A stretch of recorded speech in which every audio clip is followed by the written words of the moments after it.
Check out these incredible fan-designed Bionicle characters. Back in 2005, there was a contest that was held where fans were asked to build their own Dark Hunter characters. 35 people ended up winning the competition, and they had their mocks turned into the official canon images for these characters.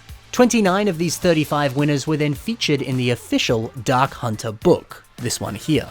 Some of these Dark Hunter mocks were insanely well made. Others, well, they were a product of their time, but they're still interesting to see nonetheless.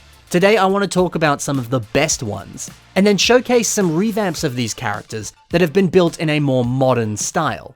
Let's check them all out. Let's kick things off with Guardian. The original creation was designed by contest winner Jordan Steelquist. Look at that awesome head design, those sick silver spikes sticking out the sides, and then using this gully mutter mask. But not the trans blue one, the trans red one. You flip it on its side and yeah, you get this kind of visor or protective helmet. It's a really nice look. The color scheme's also quite wonderful. Dark blue, red, and silver. I love it. But what's more impressive is the fact that this still holds up in 2024. And yet, this was built in 2005. This wonderful clean armor design, the very consistent distribution of colors, the clever part usage on the face. This is awesome. But here's a revamp of Guardian that was built by Construction Diva. Check out the changes to the face here. Using different silver blades, these ones look a little more like pincers. I like that. He did have a bit more of a clean look to him before, a little bit more refined, like he was wearing some kind of like protective metal armor around his face. But now his face looks like something out of a horror movie. I think it's a very appropriate change. Also, the red visor has been expanded, and look here, there appears to be some kind of like brain inside of the head. And then down below on the chest, we see what appears to be some type of internal organs behind protective glass. Yo, Guardian being some kind of like mad scientist experiment or a cyborg? That's a great idea. And I mentioned how that original head design did look like some sort of protective helmet. The idea that it's actually protecting internal organs, that's such a fun advancement on what was there originally. And these cool silver ball joints on the legs and the feet, and then the striped red and black pattern on the legs. This is a really wonderful look. Guardian has always been a favorite of mine, and this revamp really does him justice. And now we're going to talk about Eliminator. This creation was designed by contest winner Rob Jabrowski.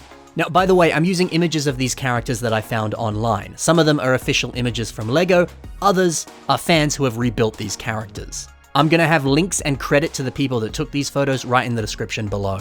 So please check that out and go give those people a like and a follow. It's unfortunately very difficult to find HD images of these creations. Thankfully, those people have rebuilt them and provided that for me, thank you.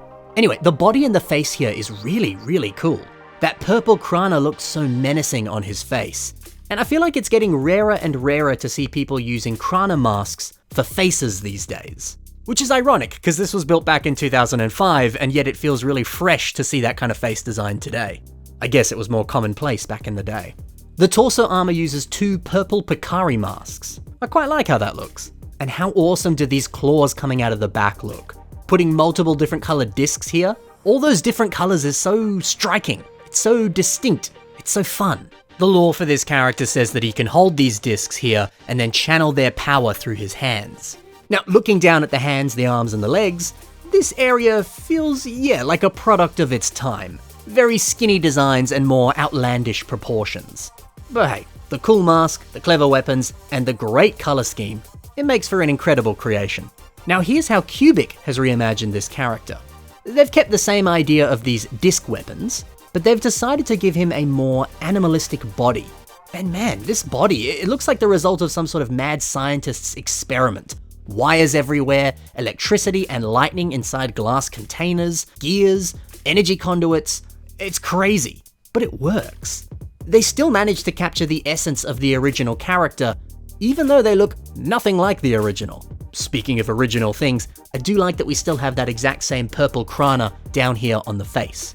It's added in a little differently, but it's still there. I like that. Now for the main event, the Shadowed One, the leader of the Dark Hunters.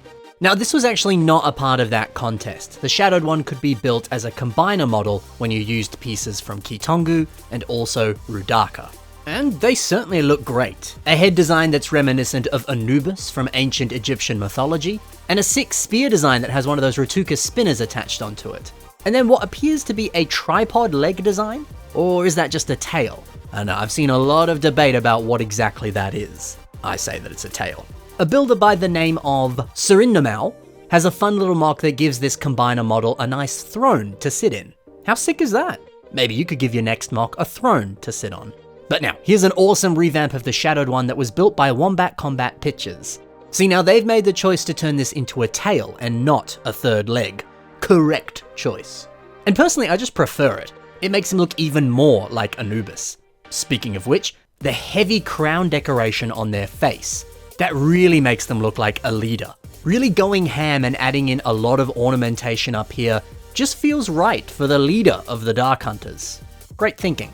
And I love all these new armor additions. Really padding things out and making them look well armored. That's just the right way to go. Oh, and he has laser eyes. That's such a fun feature. And using those Star Wars Ultra Build Sith lightsabers to build it, genius. Now we move over to Vanisher. This original model was made by contest winner Jonathan Mastron. What a great idea to add in some rubber bands on the mask. It's like giving it a little paint job with minor little details without having to actually paint anything. I feel like that's a clever idea today in 2024, but back in 2005, that must have been frickin' revolutionary. So smart. Also, purple, white, and silver. What a fun color scheme. And lovely thinking to use some of those Vaki blades from this set and turning them into metal wings. So sick. Matt Goldberg has a revamp of Vanisher that he's made, and it's using all of these fire strings and circles of magic. What a great touch. Giving him some of that Doctor Strange magic, I like it. The inclusion of some red devil horns and a sinister red cape, it really does make them look a lot more threatening. And it works well with the more magician vibe that this guy's got going on. It's cool. And finally, my favorite of all of the Dark Hunters, we have Lurker. This original mock was designed by contest winner Tomas Dolan.